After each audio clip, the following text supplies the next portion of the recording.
Reporte 100. Tengo en el teléfono a la presidenta del Colegio de Medicina Crítica de Sonora, Candy Alejandra García Aguilar. Doctora, ¿cómo está? Buenos días. Hola, buenos días, Juan Carlos. Muchas gracias por tomar esta llamada. Tanto lo que hizo Donald Trump como lo que hizo este médico en la conversación con la alcaldesa fue, pues digamos que algo poco serio, algo delicado, algo preocupante. Así es. Pues controversial, ¿verdad? Sí. Realmente, pues lo que no se busca es confrontar ni nada de ese tipo de opiniones, pero sin embargo la responsabilidad que tenemos para emitir, ¿verdad?, opiniones, pues debemos tomarlo con seriedad, porque pasa precisamente lo que comentas, que se hacen compras de pánico de medicamentos. Sí. Y finalmente lo que hace es que ya no haya suficiente stock para cuando realmente se requiera para los pacientes. Sí, ¿eso pasó aquí en Hermosillo después de ese video?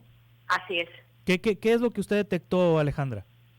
Pues incluso lo que notamos es que incluso amigos, pacientes, se acercaban a nosotros de manera personal o vía telefónica para preguntarnos sobre si se compraban este tipo de medicamentos, este listado de medicamentos, como preventivo, ¿verdad? O sea, como bien lo mencionaste en la introducción a la entrevista, que cumplen un carácter de prevención para la infección, y realmente pues no tiene ningún rol como preventivo, como un tratamiento preventivo. Sí, o sea, este listado de medicamentos que dio a conocer este doctor en esta conversación con la alcaldesa no sirven para prevenir COVID-19.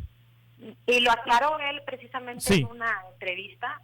El doctor tiene mucha experiencia, es un intensivista, así como lo soy yo, y como a los médicos que represento en la entrevista, tiene mucha experiencia, tiene mucho prestigio, pero como lo comento, realmente creo que se malinterpretan también ciertas entrevistas, o también no nos damos a entender cuando queremos emitir nuestro punto de vista. Sí. Algunos de los medicamentos que él mencionó, y te lo debo aclarar, y a toda la gente que nos escucha, no hay cura, no hay un tratamiento específico para la infección por COVID-19. Todos los estudios, todos los tratamientos que se están estableciendo ahorita en los pacientes en todo el mundo están en fase de estudio, todos. Lo que mencionan, por ejemplo, en algunos, como la entrevista del doctor, como la dexametasona, la ivermectina, que fueron seguramente los que más brincaron y los que se agotaron especialmente en las farmacias, pues específicamente la ivermectina, salió un comunicado la semana pasada por la Organización Panamericana de Salud, en la que ellos no recomiendan aún que este medicamento se utilice, y no como preventivo, sino como tratamiento, porque lo aclaro, todos están en fase de estudio. Sí. Algunos de estos medicamentos, las pruebas que se han hecho aún están haciéndose en laboratorio, o sea, todavía ni siquiera se están haciendo en pacientes, bueno, no se estandarizan en los hospitales. En el caso de la dexametasona, salió un estudio la semana pasada, pero es un reporte preliminar, o sea, todavía ni siquiera está la publicación formal del estudio, en la que se utilizó en Inglaterra, y ya varios países, y al igual que México, ¿verdad?, todo el mundo tratando de utilizar medicamentos, pues porque nos urge dar un tratamiento, porque nos urge ayudar a los pacientes, todo el mundo queremos eso, que no haya más enfermos, que no haya más muertos. Sí. Pero se sale de contexto completamente esto, como lo repito, estos medicamentos están en fase de estudio, o sea, todavía no se estandariza el uso de estos medicamentos, y el hecho de que las personas vayan y lo compren a la farmacia y lo usen de manera indiscriminada puede tener muchísimos efectos secundarios, muchos efectos colaterales. O sea, no es ir a la farmacia y comprarlo y tomarlo, No. porque con eso voy a evitar que me contagien. No. Primero aclarar es que no hay tratamiento preventivo, no se puede prevenir. La única forma de evitarlo es que sigas las medidas del confinamiento, que sigas el distanciamiento social.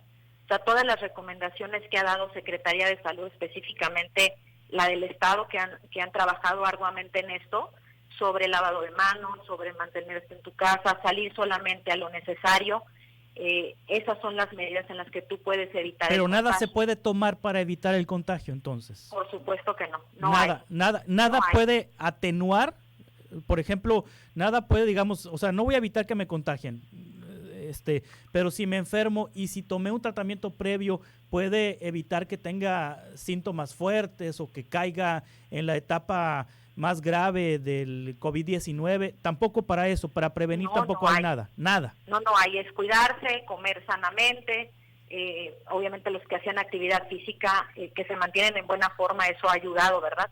Como ya lo saben, todas las personas que tienen factores de riesgo como obesidad, la edad, hipertensión, diabetes, finalmente son los más afectados. Y no es como la alergia, pues, que hay medicamentos para la alergia, para cuando, si hay una persona alérgica que los toma 2-3 meses antes para evitar que haya una crisis, un cuadro crítico. Eso no existe entonces. No existe prevención, y de hecho los tratamientos que se están usando, como los que se recomendaron, como bien lo referías, la dexametasona, por ejemplo, en este caso específico, ni siquiera no se hicieron los estudios en pacientes que estaban en su casa, pues no son pacientes ambulatorios.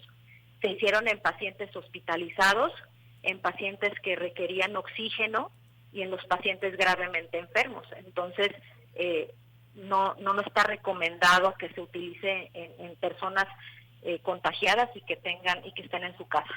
Sí, ahorita estoy leyendo una nota del periódico Reforma, en donde, aquí la estoy buscando, dice que la combinación de un fármaco antiviral con un antiinflamatorio podría dar la batalla al COVID. Investigadores de los Institutos Nacionales de Salud desarrollaron distintos protocolos y quizá para septiembre o octubre, cuando se espera la segunda ola de la epidemia, ya se cuente con un tratamiento de control, estimó Gustavo Reyes, titular de la Comisión Coordinadora de Institutos Nacionales de Salud y Hospitales de Alta Especialidad. Se trata, estoy buscando aquí los nombres de los medicamentos, usar la combinación del antiviral Remdesivir con el antiinflamatorio Baricitinib.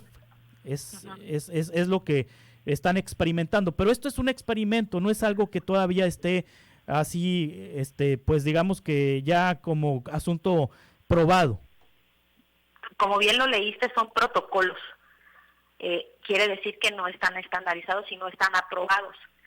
Ahorita la mayor parte de los tratamientos, incluso el esteroide, como en el caso de la dexametasona, por ejemplo, son medicamentos que se han estado ya dando a lo mejor en otras presentaciones, no necesariamente dexametasona, sino en presentaciones intravenosas, por ejemplo, en pacientes hospitalizados.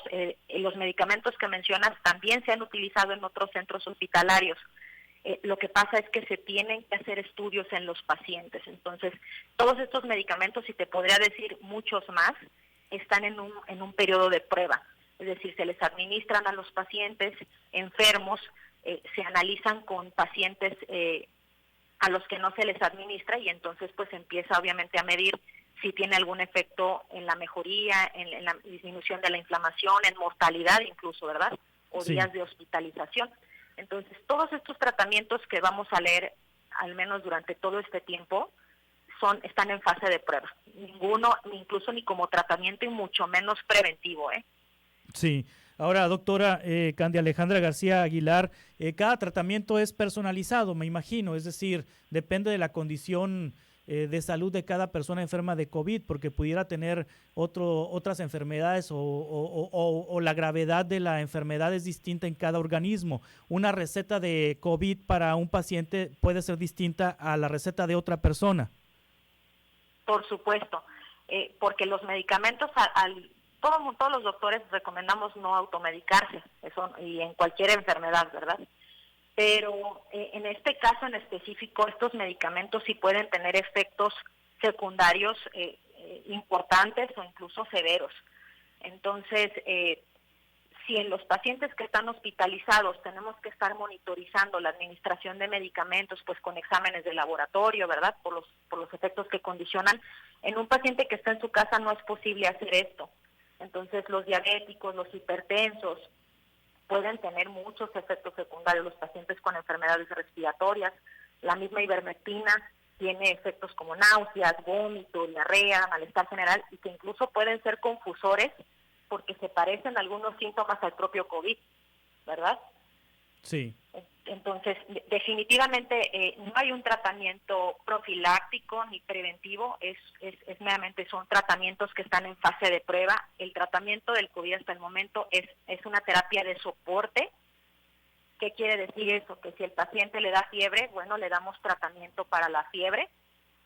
que si le falta el aire, siente dificultad para respirar, bueno, se le da oxígeno suplementario, y obviamente que si el paciente tiene más gravedad, pues requerirá un respirador.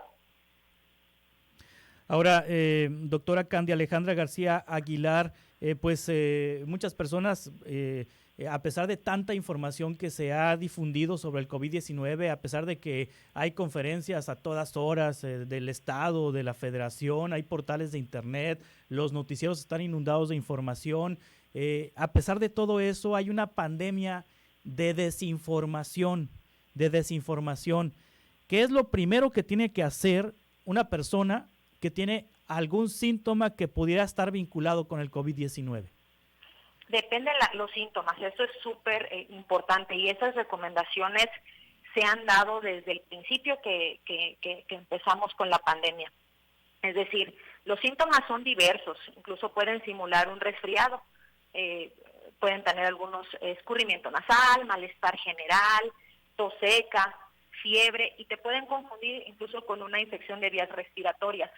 Pero hay otros síntomas que en el transcurso precisamente del conocer la enfermedad también se han relacionado con COVID, por ejemplo, la diarrea, la pérdida del olfato, la pérdida del gusto, del sabor de las cosas, y estos también son, como te digo, son síntomas relacionados. Aquí lo muy importante es empezar a distinguirlos, pero también saber cuáles son los síntomas de gravedad, es decir, los síntomas que te van a hacer que vayas al hospital. ¿Por qué? Porque la mayoría de los pacientes que tienen coronavirus se van a aliviar, de una manera ambulatoria, no van a requerir hospitalización, solamente pues con tratamiento sintomático, con el aislamiento. Pero va a haber varios pacientes que no, que por desarrollar ciertos síntomas desarrollan gravedad y requieren hospitalización.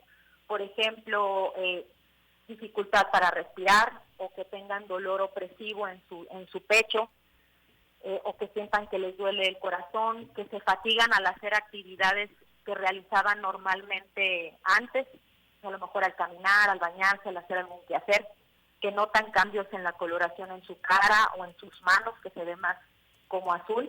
Eso habla de que hay una afección respiratoria, una afección pulmonar que puede progresar a ser grave. La persistencia de los síntomas, por ejemplo, si tienes más de 3 días, que la fiebre no mejora, que tienes diarrea, o sea que los síntomas siguen siendo muy intensos a pesar de un tratamiento sintomático, eso te tiene que hacer ir al hospital.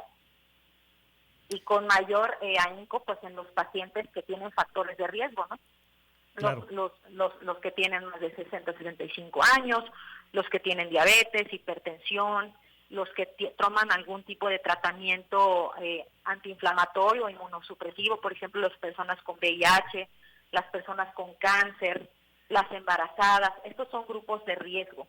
Entonces, sobre todo en estos pacientes se tiene que poner mucho mayor atención.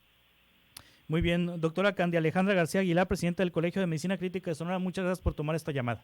Muchas gracias por el espacio y espero haya sido de utilidad para todas las personas que nos escuchan. Muchas gracias, doctora. Hasta luego. Hasta pronto. Reporte 100.